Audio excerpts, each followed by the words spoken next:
So it is 1:34 now. One just turned 1:35. So let's go ahead and get started. So I'm basing the format for today on a pretty built out set of questions that we saw from Kyle Hendershot on May 28th. So not quite a month ago about learning. And so Kyle, if you're watching this video, thank you for inspiring this webinar. The questions that he laid out, and I'll just sort of go through them in order. So for pitching, when pitching, what should we expect? And so I'm going to break that into two different frames. One of these is you're pitching to a single person or a single entity, a VC, or a single investor, what have you. And then the second one is you're pitching to a group of entities, either multiple VCs or an angel network where multiple angels are making individual decisions whether to invest or not. And those pitches will be structured differently based on that. So if you're pitching to VC, or a single entity, let's call it single entity versus multiple entity. If you're pitching to one, then usually you'll have more time. It'll be anywhere between, I would say, 30 minutes and an hour. I think kind of standard time frames are 30 or 45 minutes. And you can use your longer deck if that's the case. We've talked about a little bit about deck structure and how a short form deck is usually 10 to 12 slides. A longer deck is usually 16 to 22 slides. If you're pitching to a single entity, you could use longer form deck because you'll pretty immediately get into the deep dive format. They will probably interrupt you whenever they feel like it. But on the other hand, you'll have time to go through your full process. Conversely, if you're pitching to multiple entity, an angel network or a group of VCs, then you'll usually have a shorter time to pitch, but they'll usually hold questions till the end. Normally, the way that that works is it's broken. Their meeting structure will be broken into half-hour increments, and um, and the and so they'll do is they'll typically give you 8 to 12 minutes of structured presentation and 8 to 12 minutes of Q&A. And so you'll have 8 to 12 to go through your deck, and then the investors will ask you questions, and they'll sometimes play off of each other. There are questions that you'll typically see based on typical deck structure. There'll usually be something about unit economics. There will often be something about market opportunity, competitive landscape. Those are the kinds of questions I've heard most often in group investment meetings. But then what will happen at the end of that 20 minutes is they will kick you out of the room and they will talk amongst themselves as a group of investors, and they'll sort of share an informal due diligence process at that point. And then there will be another, depending on whether that's 5 minutes or 8 minutes, usually you'll be in the room for about 20. Then they'll have 5 to 8 minutes, and then there will be a few minutes of transition as they introduce the next founder and bring them into the room. And normally those pitch meetings will involve either 3 or 4 pitches. So it'll either be an hour and a half of pitching or 2 hours of pitching. It's not easy to get those positions. Usually angel networks will have anywhere from several dozen to a few hundred applicants in a given month, and they'll end up paring the process down. They'll do screening meetings with a third of those. They'll probably put a dozen of them to a member vote, and then four, 3 or 4 will get to pitch. So warm introductions are really helpful. And we can talk more about that later. But if you know somebody who knows somebody, that's often a great position to be in. People will say, "Oh yeah, all applications are the same." Bullshit. Forgive my language, but the introduction really helps. Again, we can talk more about that later, but that's the basics of what to expect from a pitch meeting. Now, so we'll dig into more of the details here. First of all, any questions about that so far? I'll pause briefly. Any questions about just the time structure and sort of, you know, what what the room looks like, things like that. Hey Ben, real Yes. quick, sorry to jump in. Yeah, go ahead, Kaju. Uh, if you're covering this later, ignore it. can you give me an idea of the structure of the questions that come with the longer format versus the shorter format? But if we're covering this later, I'll wait.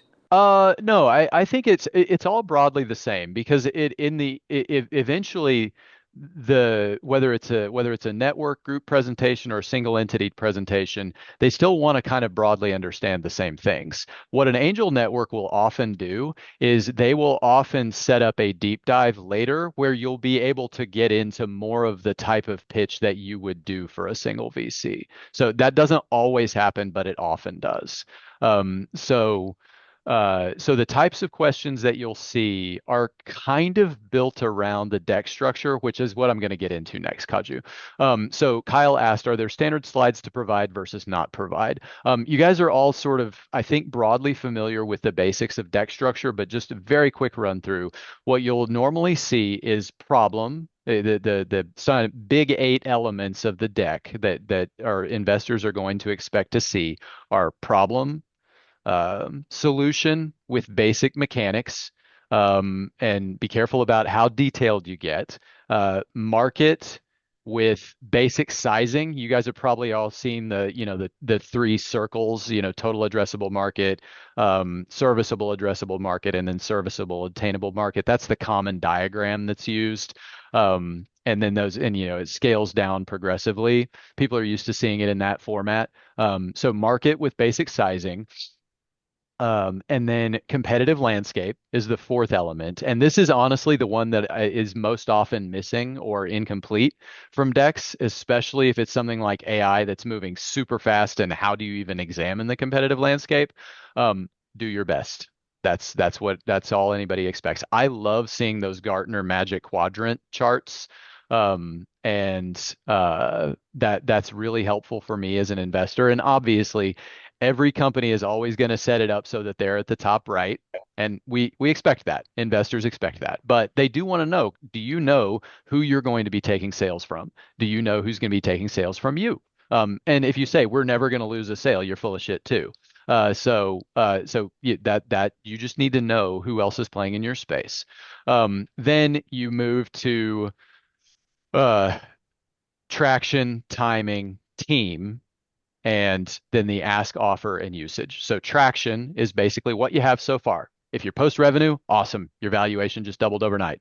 But if you don't have revenue, what else do you have? Do you have letters of intent? Do you have letters of interest? Do you have non-paying users? That's okay. Like non-paying users are better than zero. Do you have a strong social media following? Do your founders have a strong social media following?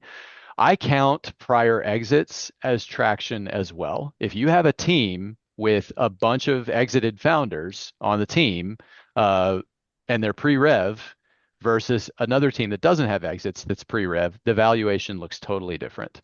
And that's just, that is that is life in startups. Then timing, where you lay out kind of your roadmap. Here's what's happened so far, and here's where we anticipate going over the next few years. Everybody knows that this is BS to some degree, like that you're making your best guess, and it's not actually going to happen that way, and everybody kind of gets it. But here's your vision for where it goes, and then lay out the team. Who's involved? What brands have they been involved with? Do they have prior exits? How many years of experience do they have in the space? What is their relevant experience in startups? How familiar are they with the verticals that you're next to?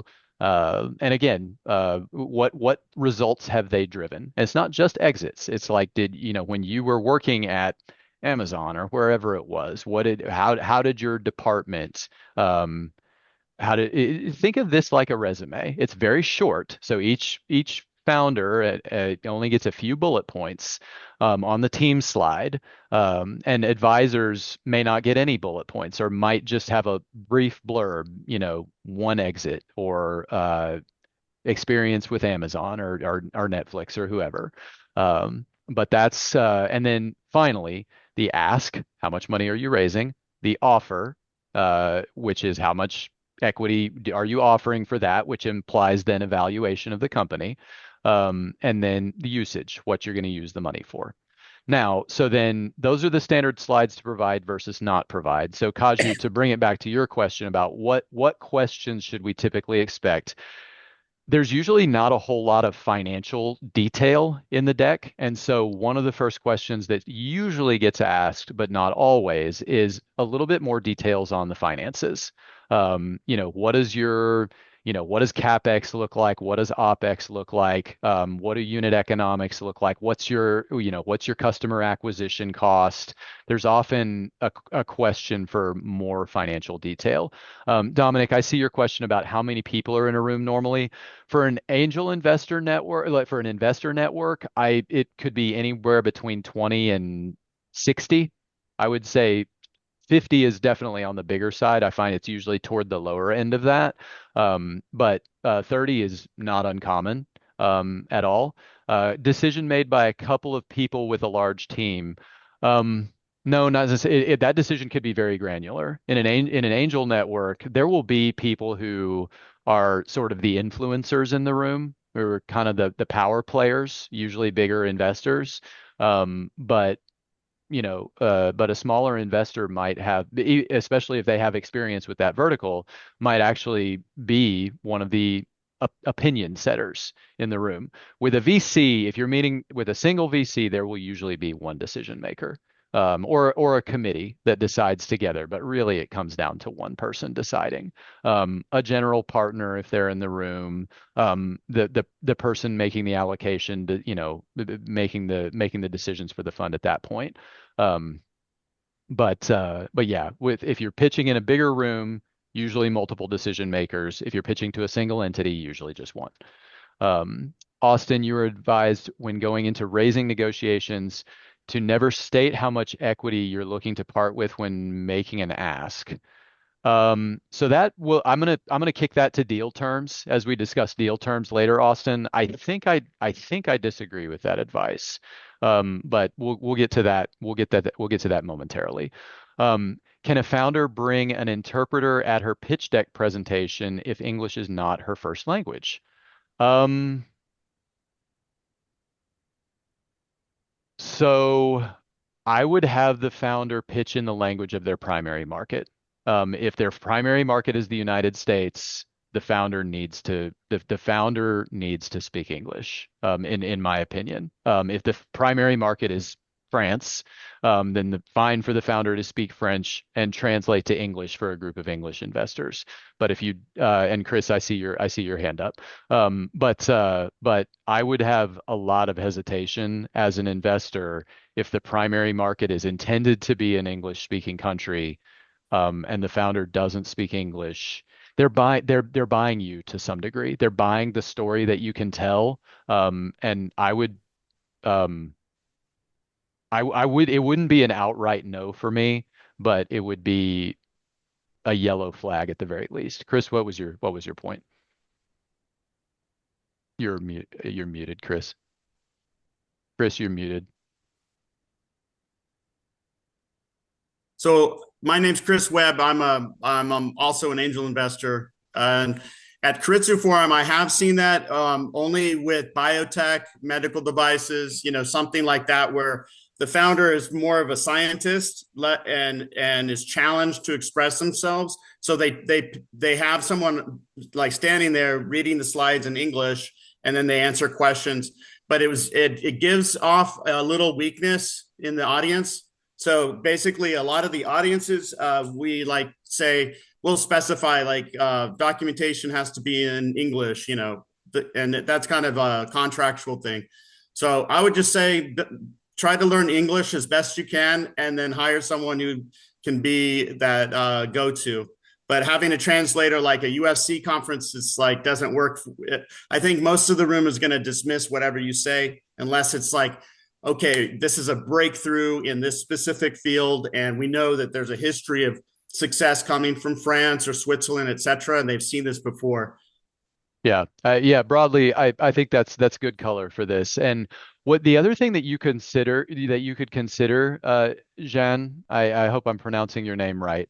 But the other thing that you could consider is the CEO doesn't necessarily need to be the person who like owns the most equity. They don't have to be the majority founder. And in fact, in the long term, the CEO is usually not the person who owns the most equity in the company. So what you could consider is appointing a either a CEO or maybe a COO who gives the but I would say normally investors want to talk to the operational lead. They want to talk to the person who's going to be running the company from a business perspective. So if I were in the boat that Chris was talking about, where you have a scientist who's not, whose first language is in English, something like that, what I would do in that situation is I would appoint a CEO who's not necessarily the majority founder, but who is representing you to investors in your primary market. And there's a bunch of different ways that you could noodle on this, but thank you, Chris. That additional color was very helpful. Adam commented VCs are frequently betting on the jockey, the founder or founder team, rather than the horse, which is the company. And I think that is true. I would agree with that. Ray, you commented about company valuation, and I'm going to kick that to where we talk about deal terms as well, where we talk about safe notes and things like that. But so Adam, your question was, how do VCs gauge coachability during the vetting process? See Adam Newman as an example. Um, I think for most VCs, knowing that the founder will take feedback, um, I think it's pretty important. For me, I've seen founders who are being difficult. Some people think those founders are visionaries. I think they're jerks and hard to work with. And so for Steve Jobs, for example, like Steve Jobs is the proverb in this area, and you say like it is for so that to me, Steve Jobs' difficulty and single-mindedness of vision would still be a bug, not a feature. It would still be a yellow flag for me. And I would say, me as an investor looking at that opportunity, first of all, I might have passed on it. And yeah, I would have been wrong. But I would look at that as, is this guy's brilliance and how well he understands the space and all of that stuff, is it worth the hassle of working with a jerk? And knowing that when I ask him for information, he's going to tell me to go piss off. And do I want to deal with that? So and that's what the investor has to decide. I think investors would always prefer to work with someone who is curious, coachable, committed. You guys have heard me use those words before. And someone who will take feedback from the market as well, because the market is going to tell you whether you have to pivot or not. It's going to tell you, how to adjust your approach. And are you just going to keep ramming your head against the wall when what you're doing isn't working? There's a reason. I mean, so yeah, Apple ended up blowing up big and was an outrageous success, but there's a reason Steve Jobs got fired. So that success was certainly not guaranteed. And if Steve Jobs and Bill Gates and Bill Joy were all born within a year of each other. Like lucky timing was a lot of what happened with Steve Jobs. And look, I got ton of respect for what he built at Apple. Obviously, the company's awesome, but I don't want to work with jerks. So, um, and yeah, Adam Newman would have been a flat no for me. And he ended up causing a lot of problems. Uh, so Kaju, I see your question about side letters. Let's kick that to deal terms as well, because I want to make sure we get all of the pitch stuff out of the way before we start talking about deal terms. But I will come back to these questions. Um, so specific slides given someone's background. This is something that will come up. And what I would do is here's the secret. You can actually have an 80 slide deck if you want. Just don't have 80 slides of primary presentation. Your primary presentation should be 10 to 12 slides for a network or a group, or 16 to 22 slides if you're getting more of the long form deep dive single investor presentation. But then you can put 50 ancillary slides on there, and as long as they're well organized and you know how to get to which one quickly, you can put as much ancillary information in there as you want. And when the investor says, like if they ask about unit economics, you've got that covered. If they ask about macro finances, you've got that covered. If they ask about, competitive landscape, you've got that covered. Um, Given someone's background, that's where I would start adding in ancillary slides. And you guys have probably also heard me say this before. Angel investors, especially, will state with great confidence every other investor you talk to is going to want to see X, Y, or Z. And then they'll quote something from their own background that most other investors will not ask for. And they'll tell you most other investors will ask for this and they will be wrong. So yeah, the angels will sometimes give you bad advice on that, but it doesn't hurt you to have the ancillary slides in there anyway. So I would just anything anybody asks for, toss it in an ancillary slide and be prepared for those questions. Doesn't hurt you. 150 slide deck, as long as you can navigate it quickly, is fine. Put as much information as you want in there. Common questions we should be prepared for at the angel stage, seed, series A. I mean, it just starts to, I think broadly, the best answer to that is it just starts to become more focused. As you're, pivoting at the seed stage is, almost a rite of passage. At Series A, much less so. And by the time you get to Series B, C, D, like you better know what your company is. And so I would just say, investors consider investing in a Delaware C. So, Pram, I see your question. Investors consider investing in a Delaware C corp, but the founders are operating the startup from Asia. That's going to vary. I would be much more comfortable with a Delaware C corp. But I would say if no one is living in the U.S. and their primary market is the U.S., that would be maybe not a yellow flag, probably a yellow flag, not a red flag. But if everybody is outside the U.S., but you're anticipating selling mostly to a U.S. market, I would consider it. Again, wouldn't be an outright no for me, but it would be an asterisk. So common pitfalls or gotchas to watch out for. So good news. I expected, honestly, I expected angel investors and VCs to be dicks. I expected everybody to be like it to be, very like Big Short, people trying to embarrass each other, like, like the stuff you see on TV. And it has not been like that at all. I do not think investors are playing gotcha. They want you to win. They want to invest money in you and for your company to blow up huge so they make money. Like if they don't make any money by embarrassing you. So my experience has been that the I think the common pitfall, the most common sort of, I don't know about you, is when your valuation is completely out of line with the unit economics or the market size. Somebody came into an angel network pitch probably 3 or 4 months ago that I was at in Texas. And these guys had built some nice MRR and their valuation was 25 million.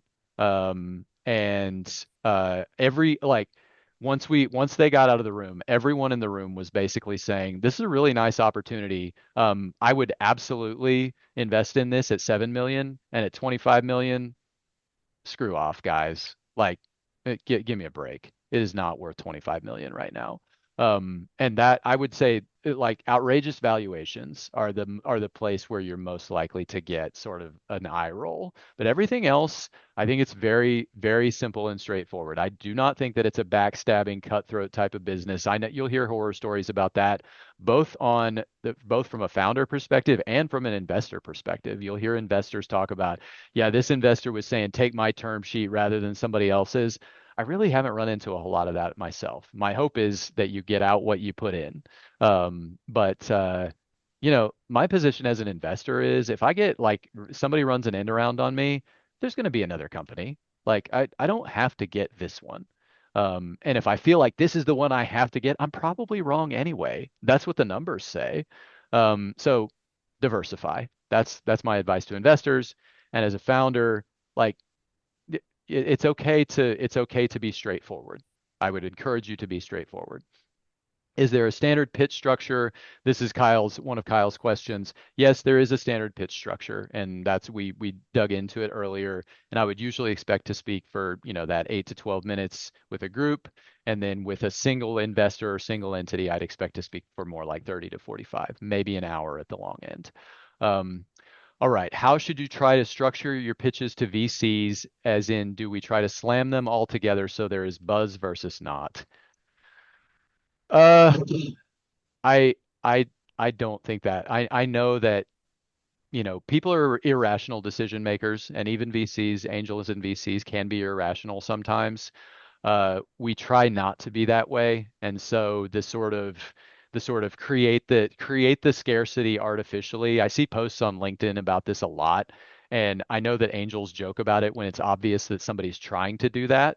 And so if you're going to do that and sort of drive that scarcity in sort of an artificial way, um, just don't be obvious about it because everybody hates inauthenticity.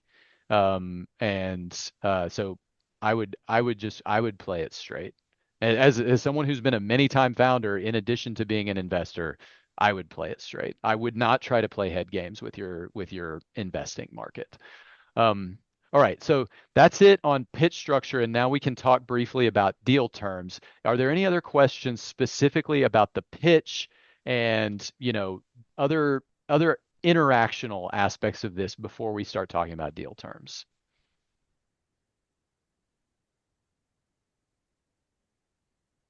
Okay.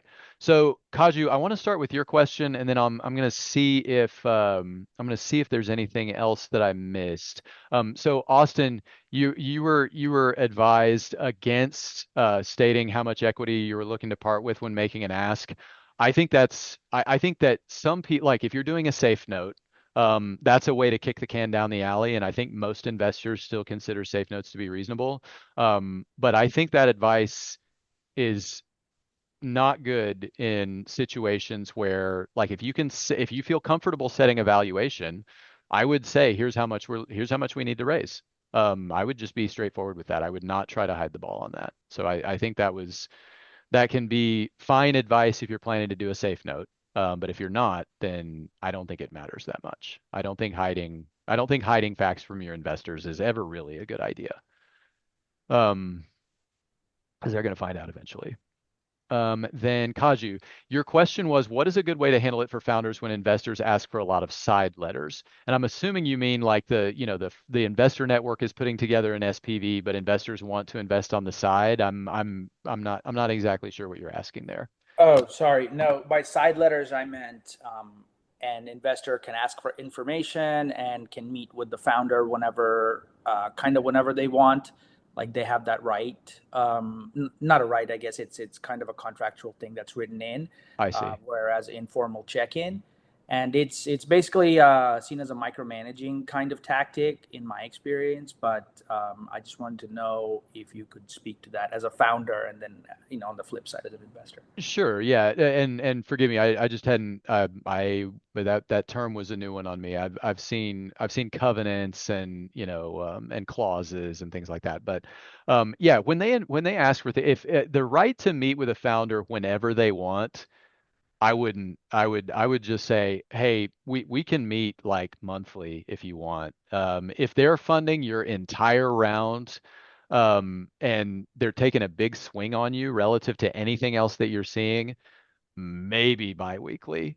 But honestly, I would never take weekly. Not for Sequoia itself betting on me as a first time founder on a $50 million valuation. I would not give Sequoia a weekly. Y Combinator, screw off. Like honestly, there's nobody I would say yes to weekly meetings for. Chris, go ahead. This is great. And coming from an entrepreneur side, it just is the level of bullshit you're ready to like deal with in your life.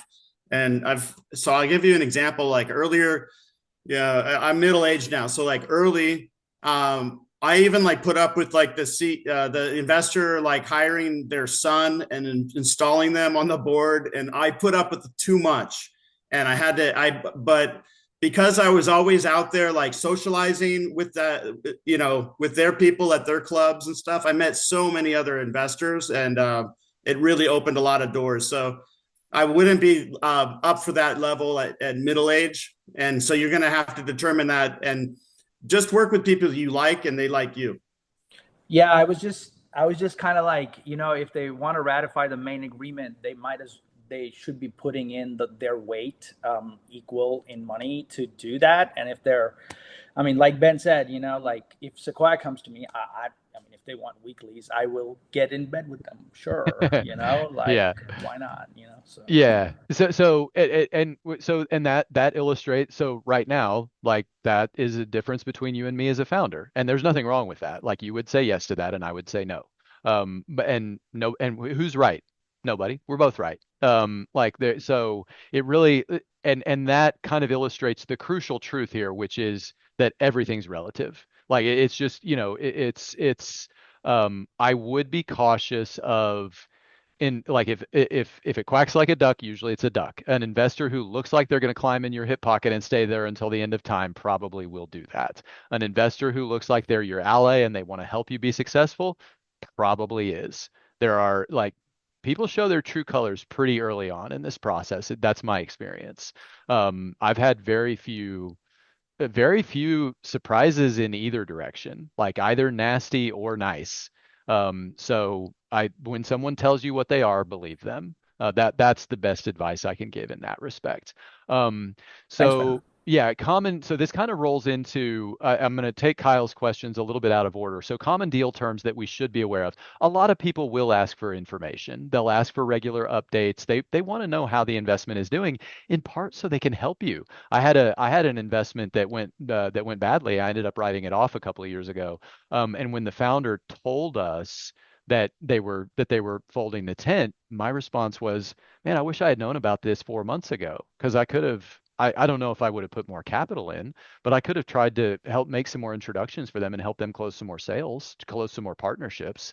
Um, I think generally, and I know you're trying to balance, informing your investors against all of the other stuff that you're doing as a founder. I know the load is enormous, but I do think that information is a common one for people to ask for, and even if information is not required, I would just recommend updating your investors regularly. It's much better to give them too much information that rather than not enough.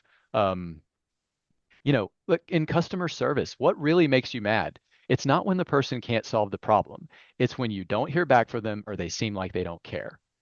And as an investor, the exact same thing is true. I'm not going to be mad if somebody loses my money. I'm a big boy. Yeah, I'm a grown adult. I came to play this game knowing that sometimes I'm going to lose my money. But there are some founders that I've lost money on that I would invest in again, and there are a few that I would not. And it's pretty telling how cleanly that breaks along the lines of did they keep me informed versus did they not.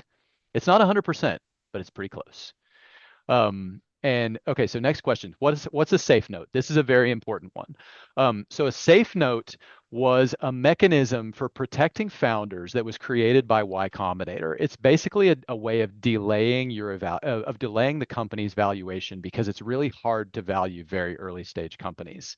And oftentimes, if there is a valuation process happening early on, it will often favor a VC who is very well informed and knows the landscape very well, whereas the founder often doesn't have as much information. So the safe note was a mechanism by which an investor agrees to put in a certain amount of money, but the amount of equity that they get in exchange for that money is a decision that's made later, once you set your valuation somewhere down the road. And that's the basic structure of it. Now, the protections that the investor gets in exchange for this, in exchange for delaying, and that money could be earning interest or making a return doing something else. So what the founder will usually give up to the investor in that case is they will offer what's called a discount. And that's just a percentage. So let's say I invest $100,000 in somebody's company on a 20% discount. Then it will be as though I invested uh, $125,000. So I get that 125 at a 20% discount. So I bought it for 100,000. Once the valuation actually happens, I will receive equity as though I had invested 125,000. And then the other thing, which I think is even more important, is a valuation cap. And I will not. I will invest in a safe note. I will absolutely invest in safes. There are a few investors who won't. Some people will tell you investors don't like safe notes anymore. Don't listen. There are some investors who don't like safe notes.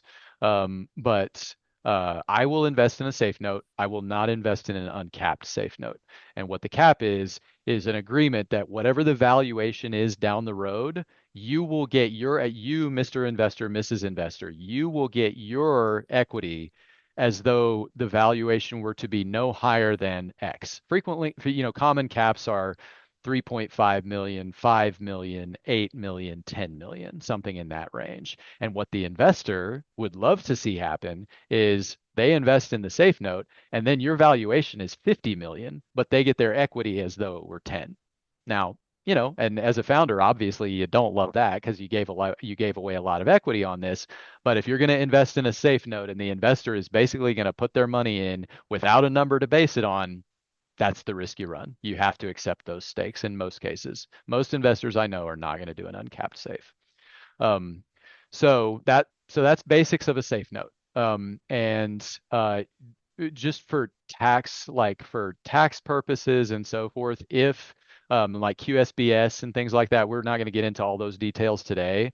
But for an investor, their clock does not start when they sign a safe because the company has not been valued yet. So there is no valuation for the asset.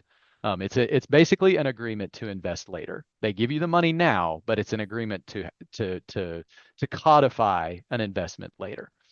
Um, Things to watch out for on deal terms. I would be very careful of like liquid, of uh, preferences is probably a good way to sum it up. Like if you have a down round, liquidation preferences, things like that. There's and by the way, I have mostly had good experiences on this kind of thing. And also, I've been involved in raising capital on the investor side a lot, and I have raised capital a couple of times myself. But from a founder side, a lot of my businesses have been bootstrapped, so I certainly haven't seen everything from a covenant perspective. But others are welcome to join in here. But I would say the big thing is to have your attorney walk through the term sheet and say, what is the worst case scenario for each of these clauses? The proverb in the investment space, I think, in the acquisition space, I think, right now is FanDuel. So FanDuel had a down round before they exited, basically. And when they exited for 500 million, the founders ended up getting pretty much nothing because they had those prior down rounds and the VCs kept getting bigger and bigger shares to where by the time they finally exited, there was just nothing left. That's obviously a scenario you want to avoid. Down rounds are usually not good for anybody, but they can be particularly bad if you're, if the VCs have strong preferences in that scenario. I saw somebody unmuted. Prama, did you have a question? Or was it somebody else? Okay. So deal terms that might lead to issues down the line during further rounds. There's stuff like drag-alongs, where there are some situations where an investor can get kind of right of first refusal, or they can require other investors to reinvest in certain situations. Um, I would be careful about anything that requires that where one investor can require other investors to do things, or whether, one VC can require or can exclude them from doing things. Anything that gives them sort of exclusive rights or control over the process later, that's the big thing that if you're trying to catch it under one umbrella, that's the big thing that I would watch out for, is anything where one person can make another person do something or can keep them from doing something, especially as investors, like as their interests may work against each other. That's the biggest thing that I would watch out for.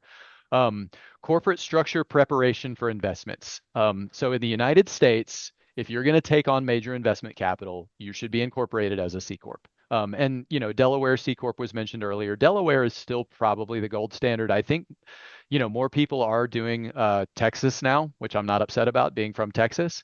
But I think Delaware is still probably the market leader, maybe not the runaway market leader at this point. They had they had a little bit of they have a court of chancery there that's very favorable to businesses. Now, there was actually a dust up pretty recently with we're going to bring Elon into this with Elon Musk's bonus payment. And there was some, and the Delaware's Court of Chancery, as I understand it, caught some flack over that. So it's no longer sort of the obvious choice, but a Delaware C Corp is still a good way to go. You'll hear about LLCs. And an LLC can be a good way to go if you're trying to test an idea first and you're not sure if you want to take on major investment capital. You don't.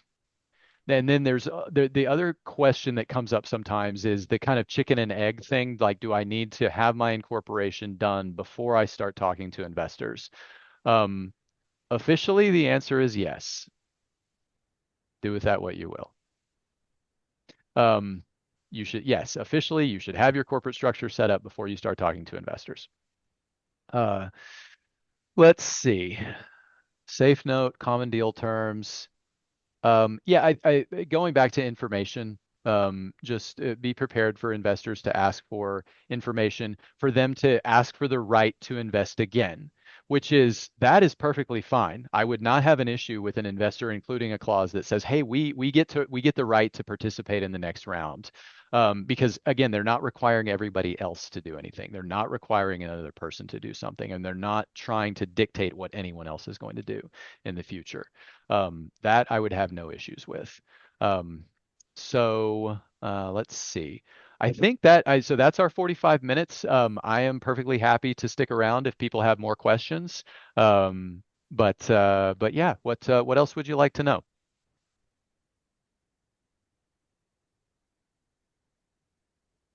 Hey, Ben, thanks again for you guys new to this platform.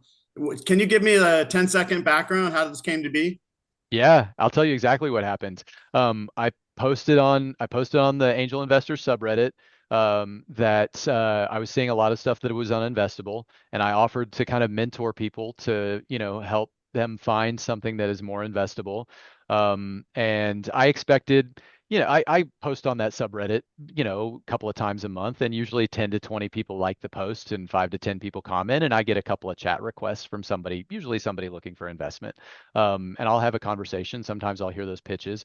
I figured this would be the same thing. I figured it would be exactly that. And I figured it would be, yeah, I'll get 3 people reaching out to me for mentorship. And instead, as of 6 or 7 weeks later, like I'm sitting on 190 chat requests. I've been trying to roughly tracking since then. And it's still, still trickling in. And I don't know how much of it is that post versus other posts now, but I was like, I can't mentor 190 people one-on-one myself. So I was like, all right, let's set up a structure around it. And then the other thing, there was a lot of suspicion around, all right, what are you trying to sell? And I was like, dude, look at all my other posts. Like I'm not trying to sell anything. And if I was, I would have gone somewhere other than here because nobody, like I don't get any real response on these. Like I'm just trying to be helpful. And so it's very important to me that this community remain free, ideally for everybody, forever. And one of the things on the Discord we talk about, hey, like do opt into the mentor role or the helper role because if we can structure it as a give to get and everybody gives a little and gets a little, then that works out. And I'm perfectly willing to keep doing that forever. And then the other rules are we don't sell directly in the server, we don't directly solicit investment. There's a structure which you can apply to pitch and so forth. But yeah, that's kind of what feels like it keeps it clean. And is it running well yet? No, it's not running well yet. It's running, but we're all entrepreneurial. We all understand. The Akaju, it's not the one where you have to write "I will not promote." It's but that's kind of and actually, so Chris, crucially, you are allowed to talk about your business. You can talk about your investment opportunity. You can talk about what you do. We want people to be excited about what they're doing.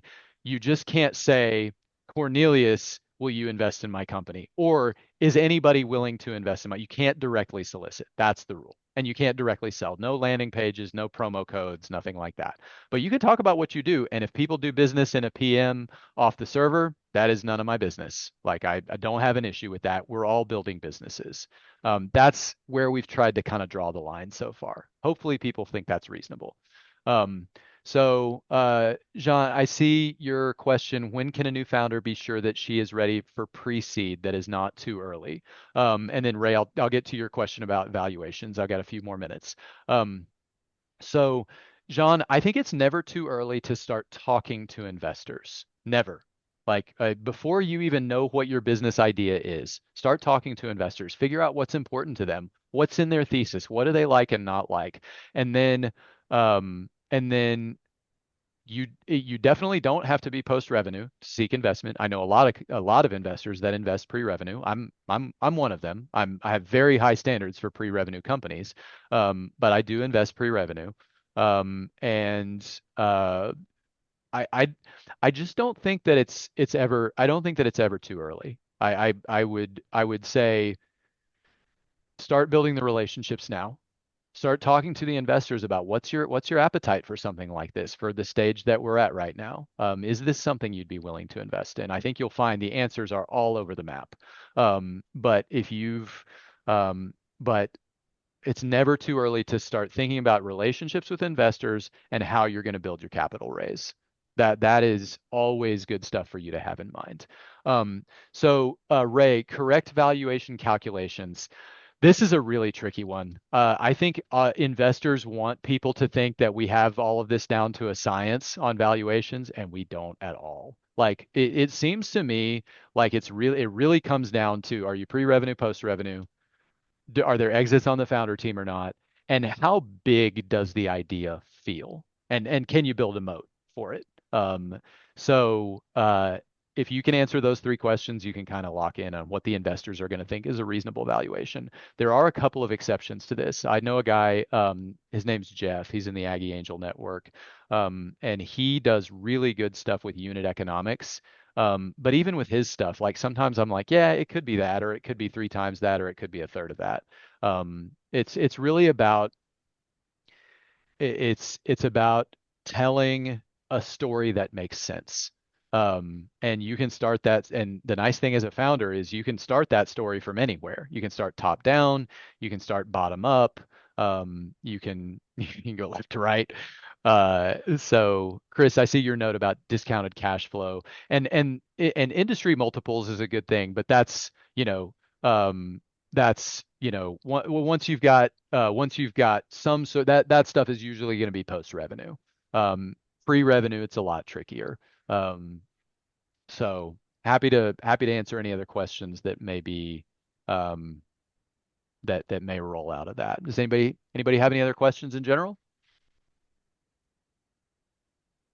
Well, I really appreciate all of you. I know it's a little bit of a leap of faith for you all to be here. Like there's a lot of scams out there, things like that. Thank you, Chris. I appreciate it. Yeah, please do jump into the Discord if you're not there yet. If you are willing to mentor and you haven't gotten matched with anyone yet, and really ideally if you haven't gotten matched with two mentees yet, and you're willing to do some mentorship work, please feel free to reach out to me. Fabio and Adam, who let's see, yeah, Adam's still here, are the ones who are setting that up. Adam, anything else that people can do to make our lives easier on the admin side right now? Um, Good question. Just go in, definitely number one, go into the welcome portion of things, the welcome channel. Do all the things you're supposed to do there, which is I think we moved the roles to that section, but if not, definitely check that out. So you're either a helper or you're a mentor. Um, Definitely fill out the welcome survey and definitely introduce yourself and put your LinkedIn profile in the appropriate channel there. So outside of that, be kind. Keep in mind the roast your pitch deck is exactly that, roast. I mentioned the coachability in there. So, take the criticism there as kind words of advice and, don't flame anybody. That's all Yeah. I got. Yeah, but continue to offer suggestions. We want to make this space better. We understand this is far from baked. Like the cake is far from baked. And we're doing our best. Like I said, 2 months ago, this didn't even exist as an idea. It was just I saw this demand, and it honestly flabbergasted me. I was flabbergasted that like there's so much structure out there, and yet people are still not getting what they need. So I was like, I'm gonna try to help solve this for people. And I'm gonna do some stuff that I wish people had done for me when I was a 22-year-old founder, and hadn't gotten my teeth kicked in quite as many times as I have now. But so anyway, thank you all for being here, and I'm going to go ahead and stop the recording, and Okay. we will shut it down. Yeah, I do have one other point of order. In the suggestion box, if you guys